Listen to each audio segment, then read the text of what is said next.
The spirit's a bit dampened on account of, I mean, it's not pleasant news to greet you on another morning. And for me, Mama V, even as I say good morning, I'm heartbroken, honestly. I'm heartbroken. I am disappointed. And I mean, it's just my disappointment that's just led to me not knowing what to say, essentially. And it's been like this since yesterday. Like, lost for words. I mean, Mekofiabo, and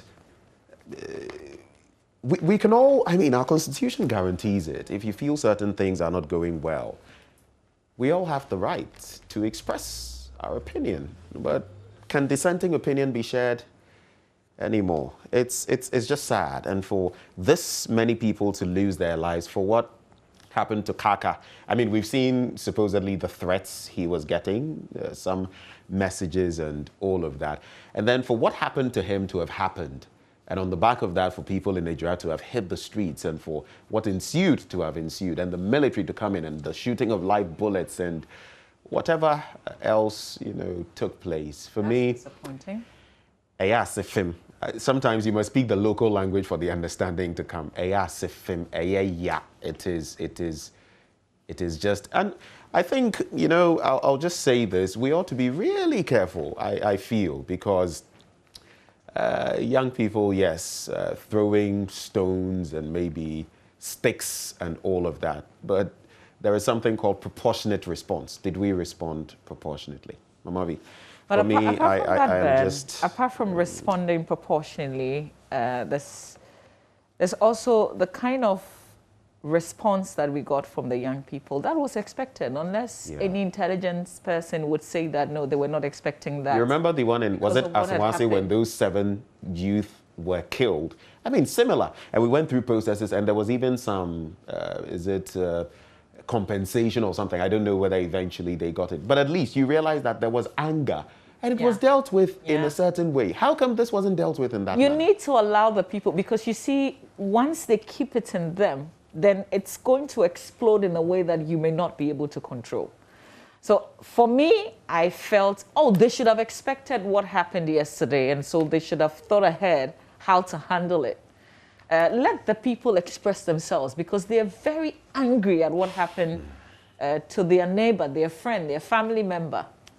But if this is going to be it, you give people ideas, because they know that there's going to be a force that will come at them, and they would get ready for you. Yeah. Even if they can't meet you, you used proportionate, force. Even if their force can't be the same as yours, you let them, be thinking about something.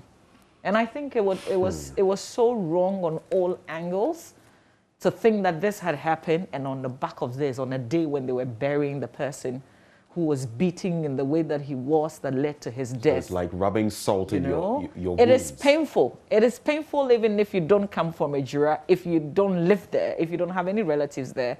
It is just painful, really. And it's sad that we're here. And a lot of people, you see, when you talk to people, people also feel that, oh, again, nothing will happen. See? And you see, that is even worse.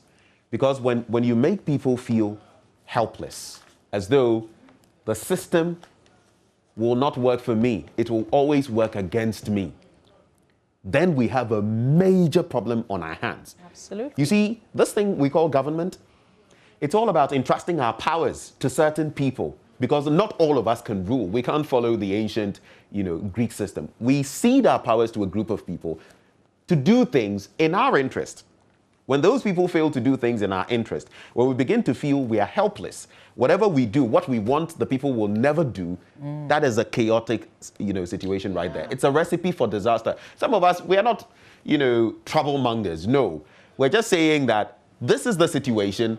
And especially when you have a lot of youth from time to time pouring out on the streets and expressing their, displeasure at things, and this is the response. God help us. We'll get into the newspapers, just so they know that you can't use force to shut the people up. You will be worsening the situation. But we're very grateful to our colleague Erastus Asari Donko, our camera technician. I'm not sure who he went with, but we had a great team that gave us the visuals that are out there, because without them, really, we would be talking about the people telling their story without any visuals to go with. And we'll be hearing various angles. But now we see the visuals ourselves, and we can make our own conclusions. I mean, people would have concocted so many things and wouldn't have had the benefit of, but we have the visuals. Absolutely. Erastus was there, you know, risking his neck together with the rest of the crew to get us those So visuals. Thanks to our team, with our Love FM team that made this happen, that told the Ijura story as it happened on the ground for us yesterday in great detail. Without you, without what you put out, without what you sent to us, this story would not have been complete. So let's do the newspapers now. Ijura is definitely featuring in the newspapers. And I've got the Ghanaian Times, the Daily Dispatch, Republic Press, and the Finder newspaper, Ben. I have the Daily Graphic, Daily Guide, Herald, Daily Statesman, Ghanaian Publisher, and a few other papers. All right, let's start with the Ghanaian Times. And of course, Ijura is on the front page, 2 killed, 4 injured, following murder of the Fix the Country activist. Can you imagine just the headline alone? You know, 2 killed, 4 injured, following murder of Fix the Country activists. It just tells the story. What a shame. Also on the front page, Pantine Hospital closed down after demo by nurses and doctors.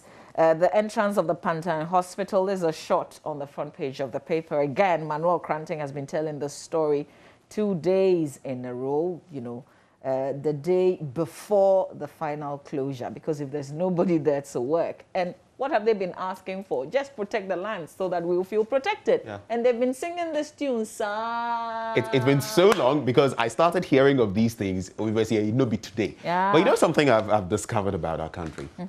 The simplest things are so difficult. The simplest things are so difficult. Absolutely, because there are many people that have failed us. And so it's not just black and white, they will tell you. People have sold some of the lands, and people have documents. How did that happen?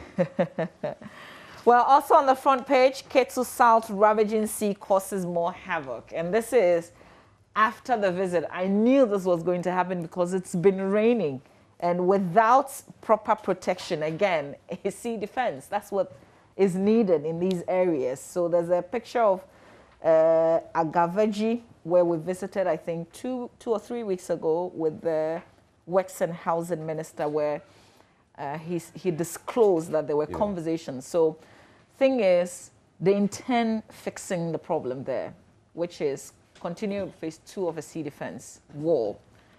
However, they're looking for the money, and they want it to be government of Ghana funded. So finance minister has not disclosed yet if the money is ready or not. You know, so as soon as it is, we don't know when the sum of money will be ready and when any work can commence to protect, you know, these lands and the people. Because as I understand it, you cannot give out a contract now without the approval of the finance ministry.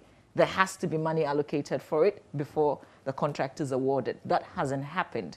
The minister, though, because he also acknowledged that the thing was getting worse, he said that he was hopeful that before the year ends, work would have started. But again, the money hasn't come yet. So that's where we are. And the people, you see, it's at the center of everything is the people that are suffering, is the community that is being consumed. There's also another story. Kwesi Nyantakyi charged, granted 1 million Ghana cedis bail. If you go to page 3, a 7-member panel of judges of the Supreme Court, presided over Justice Jones Doche, has unanimously dismissed a review application filed by the Sekondi Traditional Council. This is in relation to a chieftaincy dispute which has been raging for the past years at Fijai in the Western region with regard to the installation of the proper or rightful person to ascend the stool. If you've been following the story, well, you can get the rest of the updates in there. South African ex-President Zuma sentenced to jail. That's on page 5 in the paper. Parliament is committed to passing bill against LGBTQI, according to the Speaker. And I'm picking these headlines from the inside pages of the Ghanaian Times newspaper. Just a little bit of the Kwesi Nyantakyi story on page 18. It says that the former president of the Ghana Football Association, Kwesi Nyantakyi, was yesterday granted a 1 million Ghana cedis bail by an Accra High Court for his alleged involvement in the Aremeyao Anas investigative alleged corruption video titled Number 12. Mr. Nyantakyi and the former Northern Regional representative of the GFA, Abdullah Hassan, have been charged with fraud, corruption, and conspiracy to commit crime. They both pleaded not guilty to the charges before the court presided over by Justice El Afrida Denchi. The court further ordered them to produce 3 sureties as part of the bail condition. On the back page is the Ketu South story. That's right there. Former Ethiopian Prime Minister applauds Ghana for progress in agric development. Is also another story on the back page of the paper, Ben. Let's check out some details from the Daily Graphic now. Speaker signals law against LGBTQI+. And yesterday I watched him share his thoughts on the matter without mincing words, saying that he speaks for the people of Ghana and that we're going to adopt the right stance, according to him, as far as LGBTQI is concerned. Auditor General cites technical universities for irregularities. 447 million Ghana cedis lost in 5 years. Toyota Suzuki set up plant, first Hilux pickup out.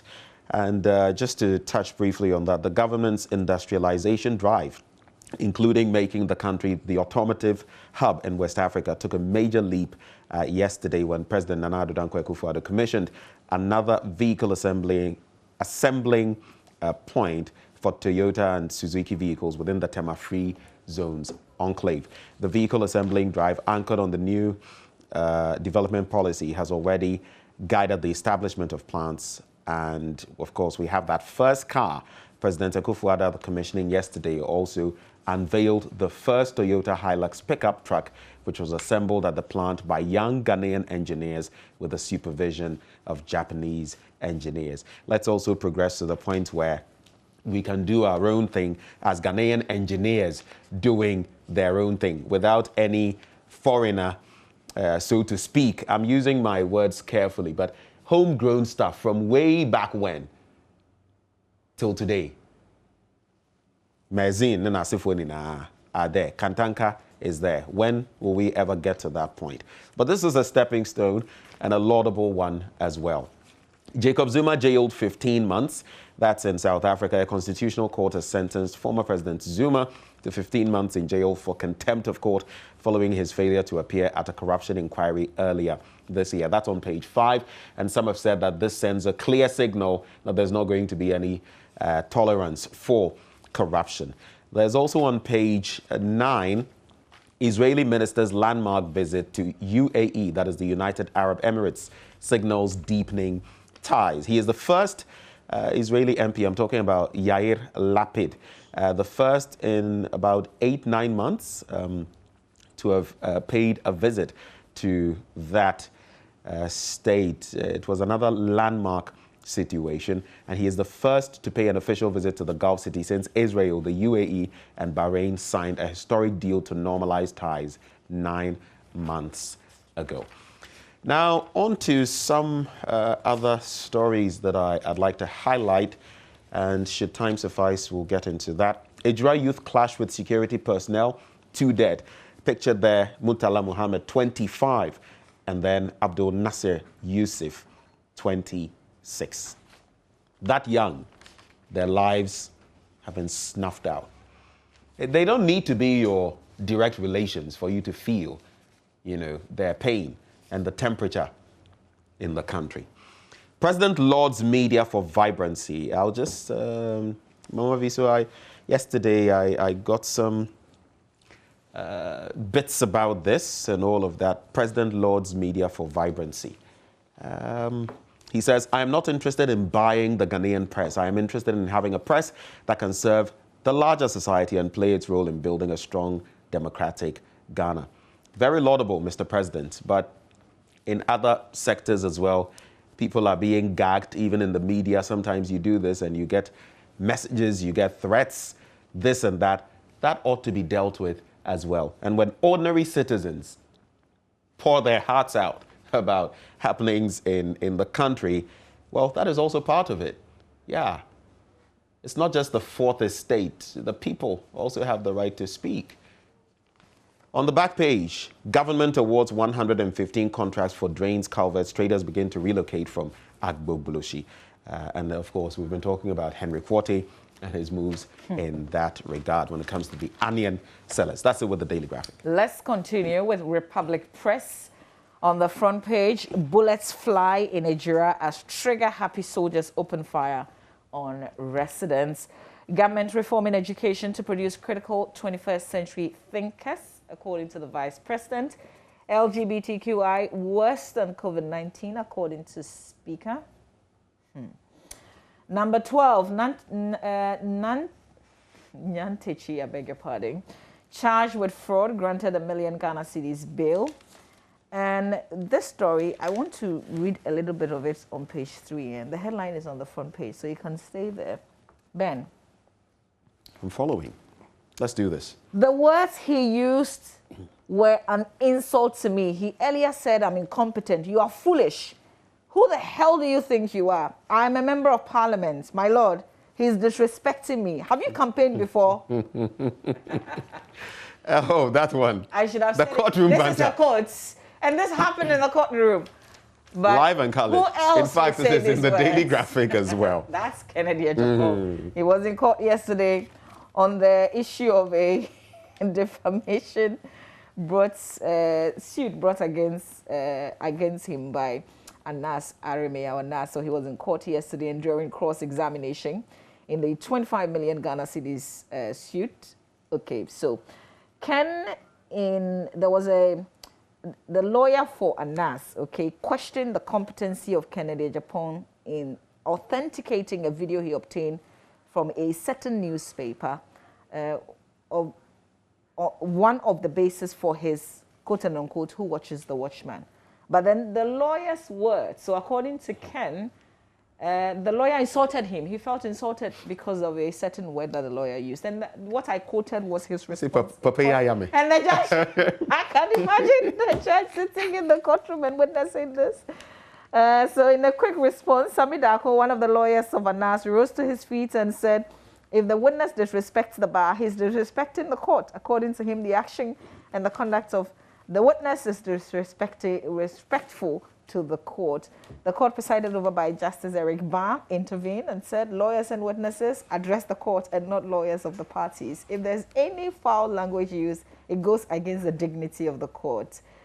So the court said, finally, Ben, I agree that the unprinted words used by the defendants are not acceptable, and I called on him to withdraw his words. Okay, so, Charlie, there's a lot to this drama that you can read by yourself in the paper. Also, fix the country. Demo in limbo as Interior Minister says it could spread COVID-19. Hey, Raddy. Nowhere cool. On the back, but the Pantai Hospital staff went on a protest march, didn't they? On the back page, you can't, Charlie, let them do it. If they had done it, like how long ago? Look, it can be said, in when water boils, it gets to boiling point. Unless if you keep it on the fire, at some point the water itself will dry up. If you don't, if you turn off the fire at a point, it will cool down. I simply, for the life of me, cannot get why we cannot tolerate, young people saying, and you see, we've just it's a slap. It's a slap in the face. It's a hypocritical slap in the face, and I'm saying it because, on the one hand, we're doing things that it could be super spreaders as well when it comes to COVID-19. Those ones can go because it's from officialdom. Yet young people want to do certain things. I'm not saying open the floodgates and let them do it, but allow them to vent so that they can cool down. And we simply can't do that. I want to say something, Ben. I mean, who even said that it's every young person in the country that would have hit the street if they had done this demo 2 months ago? What was the fear? Now you're making a lot more people want to join just because of what you're doing. Mm-hmm. That's what you're doing. That's what, exactly. I mean, not everybody is a fix the country campaigner. No. Some people believe in the cause, but they will not be on the streets. You know something? I'll tell you. Nowadays, of course, as a journalist, you're very curious, and sometimes maybe you go and you're doing something, mobile money transaction. You listen to what the people are saying, the young people. You're at a fuel station, you listen to the comments. They are not good. And I don't think it's positive for our governance system and everything. We ought to do something, because I think we've got the tipping point. We're sitting on a time bomb. Absolutely. Just the last story on the back page of Republic Press. A final year student of the Suhum Presbyterian Senior High School in the Eastern Region has been sentenced to 2 years in prison for threatening to kill a teacher in the school. So the student recorded a video of himself brandishing a cutlass and threatened to cut off the head of the teacher for punishing him for misconduct. Teacher lodged a formal complaint at the Suhum police station, after which the student was arrested while in class learning. Serves you right. We saw those 3 guys with a gun. Now I didn't see this video of this students with the cutlass.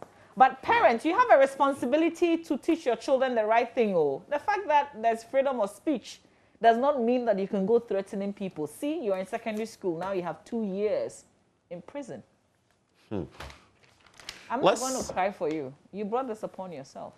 Well, there's also a problem with, and it's something you've touched on, proper parenting. And if you don't do the right thing, someday your children will get into a very tight corner, a very tight spot, and that will not be society's doing.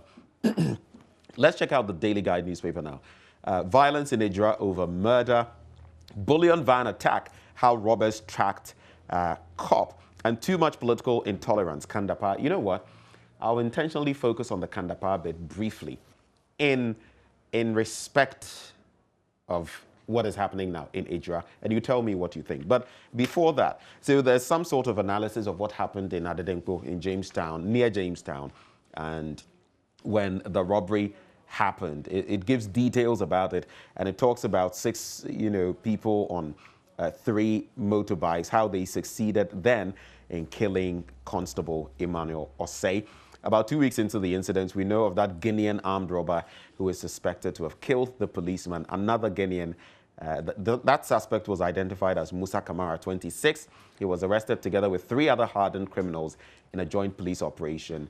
And we know that the 3 other suspects at Chibi were also arrested at Chibi Zongo on Saturday and were identified as Collins Adai, a.k.a. Keche, Ebenezer Jima, a.k.a. Peace. Can you imagine that? His nickname is Peace. And another Guinean, Suleiman Keita, alias 69, a brother of Musa Kamara. And they've apparently been terrorizing residents of Chibi, Achemtafo, Osiem, and Yunesin and its environs. But let me get to this one. Too much political intolerance. That's our National Security Minister, Kandapa, saying that. And Mama V, he has expressed worry over what he has termed political intolerance, which is gradually gaining ground in the country. He has therefore called on Ghanaians to tolerate each other, irrespective of our political differences. He says it's a canker which, if not addressed, could plunge the country in chaos in future. I just want to end there. What he is saying and what we are seeing, I agree with him. I actually agree. But do we have the political tolerance? Are those in leadership? Are we being tolerant of dissenting opinion? Are we tolerating one another? And I agree, it could plunge the country into chaos in future if we are not careful. No one wants chaos. Let no one think that maybe someone, what would we get from that? Because it will affect all of us. It brings to mind Stonebwoy's song. What's the Where We Go Go? What's the title of that track? Where we gonna run go? Where we gonna run go? Yeah, yeah. Where are we going to run to? It's sad. It's so sad. And when some of us talk, some people may think, oh, it's overkill. You're talking and you're talking. Sometimes I share that I have survived war. It's better to talk, man. It's better. It's and better you don't want to see war. People voice it out than to keep it in there, because you never know the form that it's going to come out, because it's going to come out sometime anyway. Yeah. It is what it is. On the entertainment, you wanted to say something? No, go ahead. On the entertainment page, Peter Dochi blasts Nigerian women over plastic surgery. Pete, he never keeps quiet. He's always saying, Something popular or unpopular that will, get tongues wagging.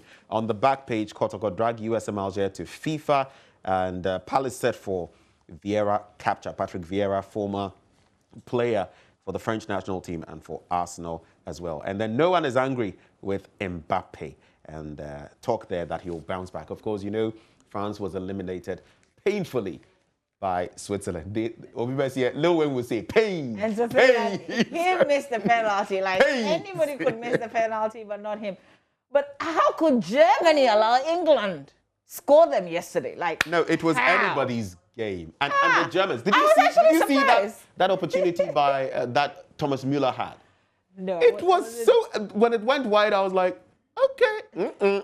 And I was listening to the happened. commentary on Joy FM. And I thought, when first half, no goal, I was like, is this the German team? No, but Germany wasn't going to have it that easy against England. England has a very good side. Me, I thought. The likes of Rice, the likes of Sterling, Kane, Pickford. No, they have a good team. Maybe it's the English kind of headlines when they win such matches that I hate. That's why I probably don't like the team. And Ukraine, yeah, Ukraine also beats Sweden. I'm actually disappointed that England is going to go very far. It might even end up in the finals. Well, they're in the quarters now. That's my disappointment. I think it's England facing off with Ukraine. Yes, I think England facing off with Ukraine. Yeah. Yeah. That's going to be pretty. But another crucial one, I should say, not very crucial. Another very interesting one to look forward to is Belgium, Italy. Oh yeah. Belgium is world number one, and Italy's form. I mean, that match, I think whoever wins that match could go to the finals. Yeah, I agree with you. Well, we have to make way for Muftal to continue. Highlights of the matches that you missed yesterday. There's also Wimbledon, and Serena is out with an injury. That's a big blow Charlie, to me. Heartbreak after that last one. No, Charlie, it seems to be eluding her like forever. Yeah, but there's a little hope because Federer is in it. Good morning to Ahmed Awal Karyama, my very good friend. You always watch the show. I hope you're well. Stay with us. We've got sports coming your way, after which Benjamin will be talking heavily Ejura and the security matters, all angles of that. You've got to stay. If you have an opinion to share, we welcome it. Stay with us.